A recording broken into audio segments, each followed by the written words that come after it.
This is the only wind tunnel of this type in the Southern Hemisphere. Aerodynamics is the study of fluid, air or water around an object. In some sports you can't win with poor aero. We're here to help people win. It's not about catching up with the rest of the world, it's about catching up to the rest of the world and then taking another step, because that's how it works.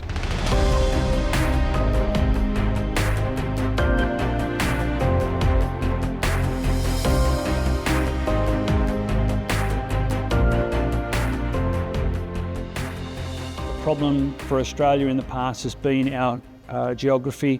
We're a long way from where a lot of the best wind tunnels in the world are. The other problem is that when we have had access to ones that are here, and we've had access in the past to facilities such as Monash, they are university wind tunnels. They've also got business in the motor industry, and so sport had to fit in around all these other objectives.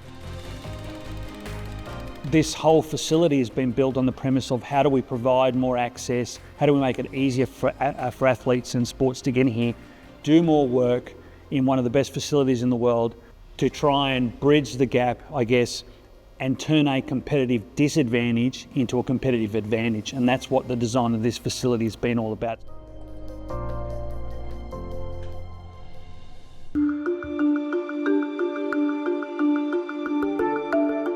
So we're in the air return of the axle wind tunnel at the moment. So we're starting at the back. So this is the diffuser section.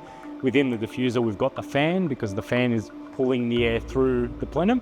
At the back, then what we do is we're actually turning the air around and pushing it into the air conditioning system. So the big silver boxes get sucked in at the back, and then it's blown back in to the air return by these fans at the front.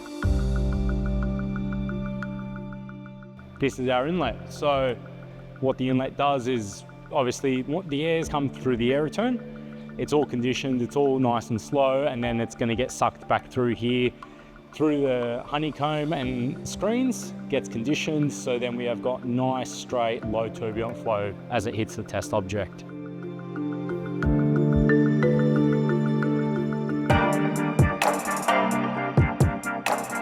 Aerodynamics is the study of generally fluid, air or water around an object, and we look at the forces that creates as it passes over and around it, and ultimately we look to try and improve the forces in a way that's beneficial for performance. Most of the time we're looking at reduction of drag, which is wind resistance. In some sports there are other aerodynamic elements like stability in crosswinds, creating lift in things like ski jumping, and then there are some sports that use it to create thrusts like sailing and kite surfing and those sorts of sports. You work back from the performance that you want, and then what we do in here is to work out what influence can we have on that performance. We'll say, okay, this is your event of interest, we're going to model out that event and work out for this particular aero increment, this is how much faster you might go, and then through the day we use that to engage coach and athlete. When you're talking about it in terms of seconds or minutes, in the afternoon I've got to a point where I'm maybe 50 seconds faster than I was when I came in, and that's a lot more powerful than just a 3-digit aero number.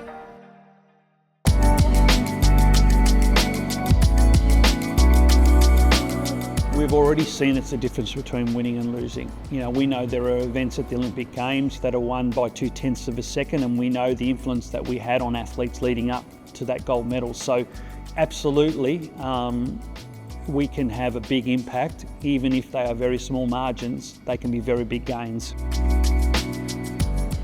We're sitting in a really key performance space, only 5-minute drive to the city and a 10-minute drive to the airport. So we feel like we've achieved pretty much everything we set out to achieve. So we feel pretty confident that not only we've got the right facility, but we've got the right people to push it forward as well.